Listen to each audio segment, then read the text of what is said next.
అయోధ్య నగర్లో వేంచేసి ఉన్న శ్రీ షిరిడి సాయిబాబా మందిరంలో శ్రీరామనవమి సందర్భంగా శ్రీ సీతారాముల కళ్యాణం ఘనంగా నిర్వహించారు. అయోధ్య నగర్లో శ్రీ షిరిడి సాయిబాబా మందిరం శ్రీరామనవమి సందర్భంగా శ్రీ సీతారాముల కళ్యాణం వైభవంగా నిర్వహించారు.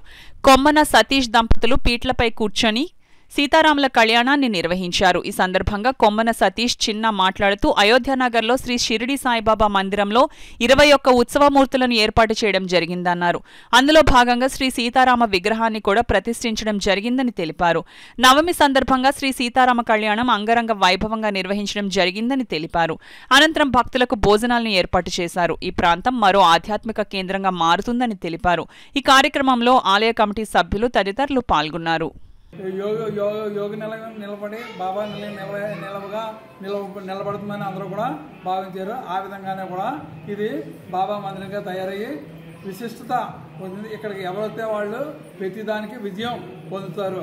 ఎవరు కోరుకుంటే వారి కోరికలు తీరుతాయి. భక్తులందరూ కూడా చాలా విశ్వాసంగా ఈ గుడికి వచ్చి చాలా ఆదరణంగా ఉండి ఇక్కడ బాబా గారి కృపకే పాత్రలు అవుతున్నారు. అలాగే కూడా 21 దేవతామూర్తుల్ని ప్రతిష్ఠ చేస్తున్నాం కనుక ఈ ఆలయంలో కూడా ఈ దేవుడు లేడు అనే విశిష్ట లేకుండా ప్రతి ఒక్కరు సూర్యనారాయణమూర్తి, మా దత్తాత్రేయ స్వామి, మేధా దక్షిణామూర్తి, ఆంజనేయ స్వామి, అలాగే సీతారామచంద్రమూర్తులు, వెంకటరమణ, అలివేమంగ, శివుడు అందరూ కూడా పెట్టాం కనుక ప్రతి ఒక్కరు కూడా ఈ ఆలయానికి వచ్చి దర్శనం చేసుకుని దేవతల అనుగ్రహం పొందవలసిందిగా కోరి ప్రార్థిస్తున్నాం. అందరికీ భక్తులందరికీ శ్రీరామనవమి శుభాకాంక్షలు. శ్రీ అయోధ్య నగర్ బాబా మందిరం ఆవరణలో ఇవాళ శ్రీరామనవమి జరుగుతుంది. ఈ ఇవాళ పేటల మీద కాళా సత్యబాబు గారు, కొమ్మన సతీష్ గారు దంపతులు,